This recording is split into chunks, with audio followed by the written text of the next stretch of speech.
Hey everyone, it's Joe Glines here in Dallas, Texas. Yeah, and Jackie here from Copenhagen, Denmark.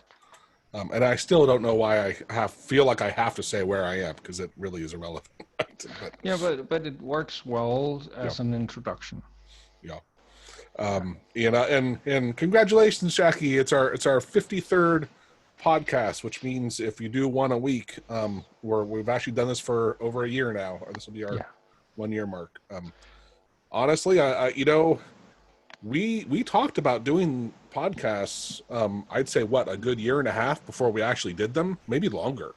Yeah. I remember you Yeah. because you were the one that brought it up, and you're like, "Hey, could this work?" And I'm like, I just can't. I don't know if we could keep talking about things that we don't have shown in front of us. And then after some time, I'm like, maybe let's start a list. And Yeah. and then yeah, it's been ideas come up, so it's been fun. Today, what we thought we'd do is I have a list of from starting with the first one down to the 52nd, the one just published earlier today, of what the podcasts are, and we thought we would highlight some of the ones that we thought were either the most fun or interesting, and give a quick little review, kind of saying like why they're helpful.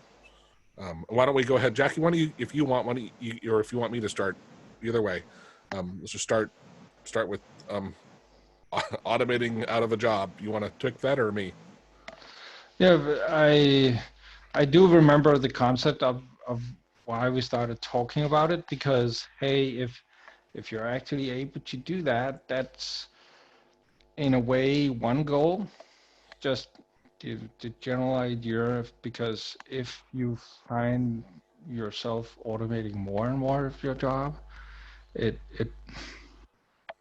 it can seem as if you're doing that. And as we've talked about in a lot of the other ones as well, is when to talk to management, when to all of these different types of things. But yeah, automating small pieces of everyday things you do can in the end almost feel as if you're automating yourself out of a job. Yeah. Yeah. Having said that, though, because and you're right, in several of these other ones we've talked about it. Generally speaking, the flow is if automation does come to your work, hey, you know what? They either bring in programmers, or hey, in this case, it's one of us, right? And we do programming, and then generally speaking, other people, we don't have the need for them because they don't know how to program, and there's the work's getting done, so they have to go find it. They get hopefully moved around the company or whatever, but you still have a job, right? So chances are you're not automating yourself out of a job. You might be automating some of your colleagues out of a job, possibly, but even then, it's probably out of that job. I think is the important part, right? It's not total. You're not making them not have money to eat. No, no, absolutely right. And that's the thing, because it was kind of like automating yourself out of job. It didn't end, that podcast didn't end with any of us actually having succeeded in automating either ourselves or others out of a job. But we had automated quite a good amount of stuff, and I at least have seen good things from it. I've been promoted and gotten raises and got more responsibility from actually telling management or my boss or whatever, or them picking up on me sharing with colleagues and stuff. So yeah, automating parts of your job can really make good career sense. Yeah. The next one highlighted multiple scripts versus one. That was one to me when you just start using AutoHotkey, and it's really weird because you're like, well, I can put all of, generally speaking, you can put a lot of stuff into one script, or you can have each one separately, and it's really like no one talks about the logic of which way you go and why. And so I think that's a good one for noobs that just haven't done a lot with AutoHotkey yet, to help understand that whole like concept, right? Should you keep them? When do you keep them separate? If you do keep them separate, and when do you combine them? Yeah, we talked a good amount about the pros and cons of both, with one having like multiple threads, but also with having multiple scripts, you had to keep more track of if you had the same hotkeys in them. compared to having everything in one. You would be notified immediately as you try to execute it. And so, yeah, it's a good mix of pros and cons in that one. I like that one. Yeah. Yep. In this next one, it's really these three kind of, because we broke them up into separate files or times. But all there are, and I can't recall, but there's probably what we covered 15, let's say at least 12 different websites that are around AutoHotkey. And so we discussed which one you go to and why and what the value is there and who's there. You know, and the quick note, the biggies are, you know, the forum, which is amazing and is great. You know, it's great for the depth that you can search. The Stack Overflow is another great one. I'll search for that kind of stuff. Discord is awesome, where you have live people helping you. And then we have Jackie's site and my site, which have I have more obviously videos, and Jackie has articles, but helping you with stuff. Jack's, what is that? Computer Edge? Jack Dunning. I think he has a blog more than anything now, right? But yeah, I'm not sure how much or how active he currently is, but yeah, we talked about that as well, and courses online, and we there was a good amount of different stuff that we actually covered in those AutoHotkey sites, and also small gems that we have found over the years with columns, 1 hour scripts or whatever it was. There's a good amount of resources in those. Yeah. Oh, there we go. So it's long, but it's pretty exhaustive. We covered a lot of different things out there. Yeah, and the historical versions of AutoHotkey, I like that one because we have actually been using AutoHotkey for almost longer than we ourselves remembered. But yeah, I'm beginning to be at a place where when I say I started using AutoHotkey back in 2012, or that's when I discovered AutoHotkey. Mm-hmm. To me now, that's 8 years ago, and time flies, and you actually do, when following along with something for 8 years, you actually pick on a good amount of history along the way, and AutoHotkey already had history when I got to it, and it had just switched to L, and we cover a lot of those different branches and Iron, AHK, and all those HKH. I agree. That was a fun and very interesting one. You had, because you were an admin on the forum, a bit more knowledge about some of the stuff than I did, but it was still fascinating to talk through. Like I started, I think, slightly after you, because for me it was also the L was just starting out, and man, that was confusing. And I think thankfully now most people now it's not so confusing because it's not the standard. The vanilla is not the default. It's I can't remember how many years ago when everybody agreed that L should be the version pushed, because it just made more sense. Yeah, I'd say that was like it was about a year where for me where I'm like, wait a minute, which one do I use? And there wasn't a clear this. And all of a sudden it was. Yeah. I'd say the users on the forum were pretty quick to switch to L and recommend that in every answer on the forum and stuff. But yeah, for it to become the prominent download on the homepage, that took a little longer, maybe 2 or 3 years. Okay. Yeah. The thought process before scripting, that one to me, that's one of those, again, you don't find forum articles or anything like that to help talk through some of those stuff. So for noobs, again, that was a really great one to me, topic wise, of kind of speaking out loud about what goes through your mind before you do this stuff, of what are you going to take into account, how are you going to lay out your script, or all the thoughts, how robust are you going to make it, so many things. I like that one as well, because like how I often feel when trying to teach something to someone, I kind of learn something from it, and I kind of had that with the the thought process before scripting, because it was kind of like, yeah, some scripts you can just do, and others you might need to think about. Some you can maybe form before falling asleep, and others almost need a what would I call that, a screenplay or something like that, where You you draw it out. really Yeah. where you think out the bigger parts of it to do it best possible way. Yeah. And I added this one just now because the preferred order for automation, I don't necessarily like the title, but if I remember correctly, that's the one where we talked about, hey, if you're going to automate something, and I think we covered maybe 6 or 7 different approaches, and starting at one end is usually COM, right, and the other end is sending keystrokes, and we talked through the order, which one of those we would use. We'd go, hey, try this. If that's not available, try this. If that's not available, try this. And again, for people that aren't used to AutoHotkey in this, they initially, most people think I'll send keystrokes or mouse clicks, and it's like there's so much more you can do, so much better approaches. So I think that's a critical one for new people.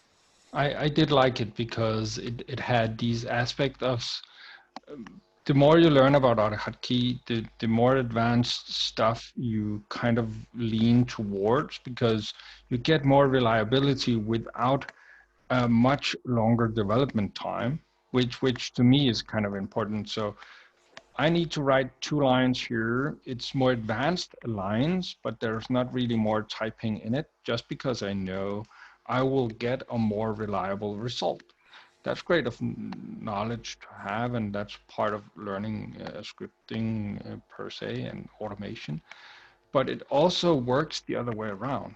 If you have a hard time of solving something, or if you don't have something very advanced that works, you can also tone it down and make it simpler, until you're simply at the place where, from what we've recently figured out, Joe, is that a lot of these automation softwares out there, they're doing it in a lot of both superficial ways, and then, oh, here I can do it very advanced, and then we'll do it in this small piece here. And then over here, they'll again just use coordinates on a screen and blah, blah, blah. So yeah, that is a great one, talking about those different parts of. I might have to write this down as a one to dive deeper into, but I think you had a really, really good point earlier of, just because your code itself is more advanced, that doesn't mean it takes you longer to write it. And that's where you can get caught up and you think, well, like I'll see on the Facebook AutoHotkey group a lot of time, oh, I'm trying to do this on a web page and send my stuff, and is there a better way to paste, blah, blah, blah. And I'm like, you really should be using COM, with IE, and you can nail it. And people often, oh, that's way too complicated, blah, blah. I'm like, yeah, but you know what? Once you learn it, like you're done so fast. It's so much more reliable. I remember the term learning curve, or whatever you would call that. That was tossed around quite a lot when COM was first implemented, because, hey, it has a steep learning curve. Yeah. But everybody who had at least learned it to some degree was very, very happy and very, very glad they actually took that time to learn just the basics. Well, sorry, Jackie, I didn't mean to cut you off, but that was for me. That was right when that was what I was trying to learn, was web scraping, and that was right when the vanilla version was out and the newer version with COM integrated in it. And I would see the other posts with the vanilla, and that trying to use COM, the syntax was just a mess. And I'm like, holy hell, like, what am I, like, that was really hard to follow. And then when I would see the stuff with the L, like, I could almost read it, like, and understand exactly what I'm doing. I mean, well, obviously it wasn't, because you got to learn the DOM, but wow, it was night and day. And it was so much easier. Yeah, absolutely. So I think I overspoken a couple. Why don't you start on the default settings here? The default settings, I don't remember where we started with that, but I think it came from probably you having Yeah. default settings included in almost everything that you do. And it makes great sense to have those. And I know we cover a good amount of the things that you can set in the auto execute section of a script. And if you don't do it, AutoHotkey will start off up in a fairly good place. It does. But you can really both get probably some speed, some overheat and other things removed by just having a couple of default settings in place. And when you've figured out a setting that works for you, it's just as you did, Joe, a matter of including that small piece of setting code each time, and you're good to go. It's yeah. The only thing I was going to add to that, which is it's to your point, is I wish, and I assume there's a good reason for it, but the single instance force isn't, in your default scripts. And that's when I wish that was on by default, because 99.9% of everything I do, I want that single instance force on. And you got to remember to add it, or you suddenly you look down and you got 12 scripts running and you're like, oh, now I understand like why things aren't working the way I expect them to work. Yeah, and I'd say with AutoHotkey being single threaded, and a lot of code being at least somewhere in the background hampered by that being the case, having something that just starts a new process with the same name and keeps it in memory somehow without it really benefiting you. I'd say, as you did, it could most likely have been on by default without any user ever being the wiser, so to speak. Everybody would pretty quickly have learned that, oh, it just, if I need a script to be able to run simultaneously with itself for whatever reason, a setting to turn that on would have worked just as well. Yeah, right. Yeah. I just changed the next one just because to me, these two, we did them back to back, but they were highly related. And it's just the whole thing about understanding systems and creating systems and taking the programming out of the work and letting the computer take care of the computer stuff, the things that it's best at, and letting the humans work on what they're best at, like making decisions type of things, right? And it allows, once you start doing that, you can have an amazing results, right, of speed and accuracy and so many other things. Yeah, and I remember one of the kind of, I don't know if you can call it philosophical things I got from doing those, but the general idea that I thought about afterwards is that a lot of people might be afraid if you think about automating a task. If you truly learn a piece of software how to do it, or a robot, or however you like to think about it, as soon as, let's say, the human race has taught our tool how to do it perfectly each time, we would never need to do that again. But some people see that as a bad thing. But I know for a fact in Denmark at least, and probably other places, what I learned in school is no longer taught in the same way anymore. Because some of the things that I learned, and this is a topic that I've talked with at length with other people, how to structure math. We used a lot of time and mental time on learning how to structure math so we could do it on paper. My daughter, who is in second grade or something, whatever grade systems people have in their countries and stuff like that. I can't compare those, but she's 8, and they haven't really used any time on learning how to structure math on paper. And I've not talked to the teachers why that is, but I know it's been like that for a few or maybe 10 or so years in schools. And the reasoning when I talk to people is probably because, do we really need to structure math on paper that much more?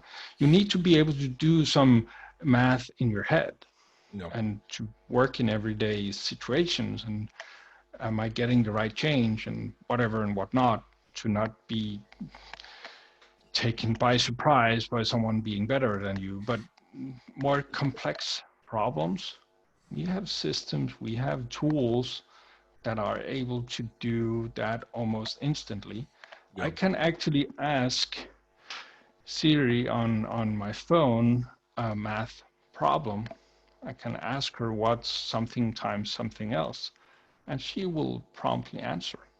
It doesn't really take me any mental ability other than just knowing what I need to have figured out or calculated. And to me, thinking that my daughter, she might in 10 years be done with school or whatever, and at that time, the tools available to her, where I can now ask it to multiply for me, or pluses and minuses and subtract and deviate or whatever. But at that time, just almost getting an aloof kind of description of what the problem is might be enough for a smart speaker or a phone or something to give you the answer. So does she really need to know much about how to write math on paper? I'm not sure. I'm just not sure. I'm probably not the right person to ask, but I can give you a real world example, because at my grad school, I have a master's in market research, right? And my background's in statistics. So they were making us calculate regression by hand, doing the math by hand. And I suck at math, right? And it's kind of ironic that I spent the majority of my career in statistics. But I'm like, why are we doing this? I just need to look at the output. I can do all this stuff.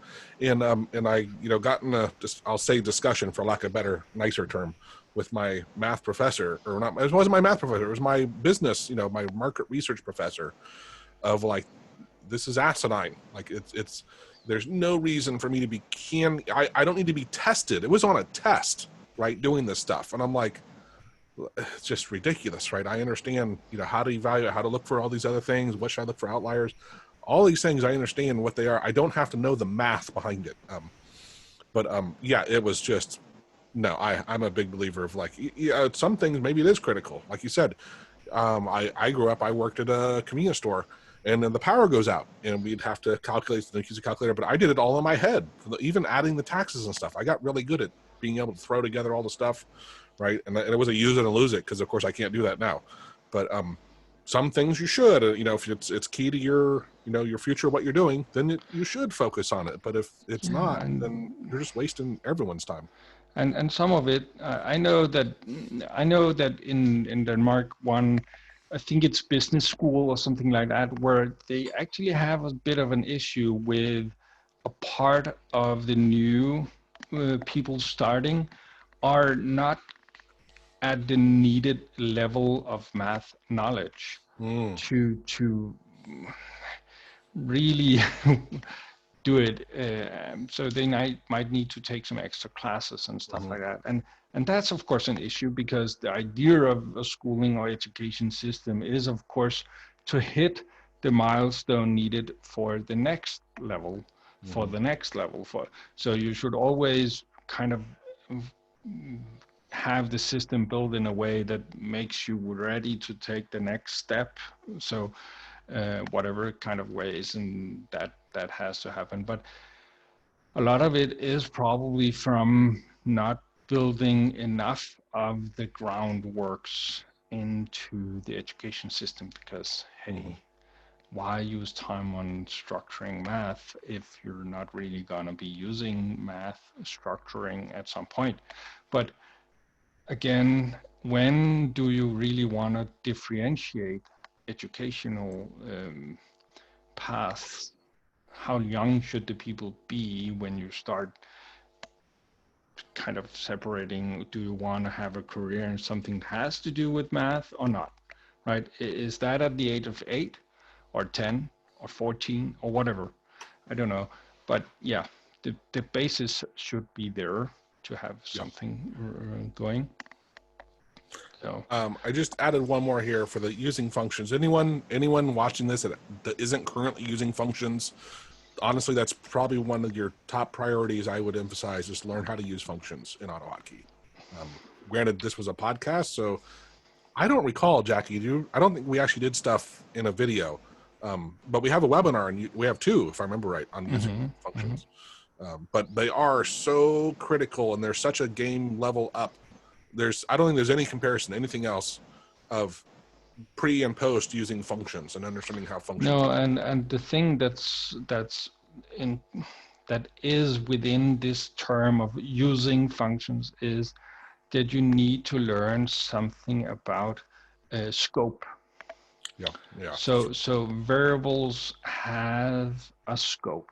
So a variable in AutoHotkey is very simple. You don't need to declare it before using it.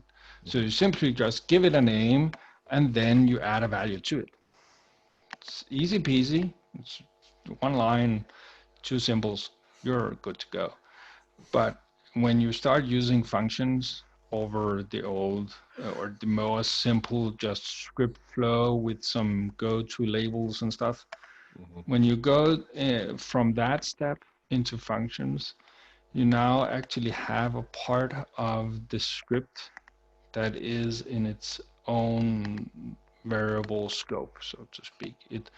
So stuff that has been written before getting to the function definition doesn't exist in here in memory or whatever. And so yeah, functions are kind of a new level, but it's something that if people want to get further with scripting than just having a hotkey that opens Notepad and closes Notepad.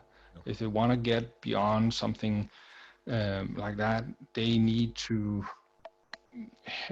learn a bit more about the more inner workings of how programming, might be a good way of putting it, actually does what it does. And it's still fairly simple in AutoHotkey, right? Yeah.